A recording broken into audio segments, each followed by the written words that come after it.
2009 ফেব্রুয়ারিতে পিলখানা ট্র্যাজেডির ঘটনায় বেশ কয়েকবার তদন্ত করা হয়। এরই মধ্যে বিচারও কার্যকর হয় বেশ কিছু বিডিআর জওয়ানের। সবশেষ কমিশনের মাধ্যমে একটি তদন্ত প্রতিবেদন দেওয়া হয় অন্তর্বর্তী সরকারের কাছে। সোমবার সচিবালয়ে প্রথমবার বিভিন্ন দপ্তর ও সংস্থার প্রধানের সঙ্গে বৈঠক করেন স্বরাষ্ট্রমন্ত্রী সালাউদ্দিন আহমেদ। পরে জানান, কমিশন গঠন করে পিলখানা হত্যার পুনঃতদন্ত করা হবে। তদন্ত কমিশন গঠন করার কথা বলেছি, আমাদের প্রতিশ্রুতি আছে, ইশতেহারের মধ্যেও আছে যে আমরা বিডিআর গঠনটা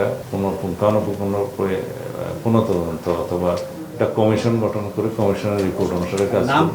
সেটার জন্য আমরা ন্যায় বিচার প্রতিষ্ঠার জন্য প্রতিশ্রুতিবদ্ধ। অভ্যুত্থানের পর থেকে অন্তর্বর্তী সরকারের পুরোটা সময় আতঙ্কের নাম মব।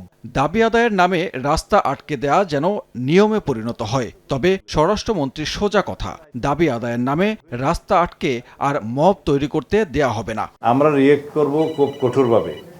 দেশে কোনো মব কালচার থাকবে না এবং মব সৃষ্টির মাধ্যমে সড়ক অবরোধের মাধ্যমে দাবি আদায় করার জামানা শেষ।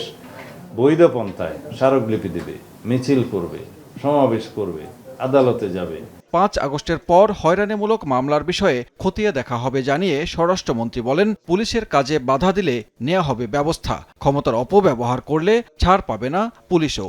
শিগগিরই 2700 কনস্টেবল নিয়োগ দেওয়া হবে জানিয়ে মন্ত্রী বলেন, লটারি নয়, পুলিশের রদবদল হবে যোগ্যতা ও প্রয়োজনের ভিত্তিতে। পুলিশের সব পর্যায়ে আমাদের জনবলের অভাব আছে। 2701 জন কনস্টেবলের পদ খালি আছে, সেটা জরুরি ভিত্তিতে নিয়োগের জন্য আগের বিদ্যমান প্রক্রিয়ায় আমরা নির্দেশ দিয়েছি।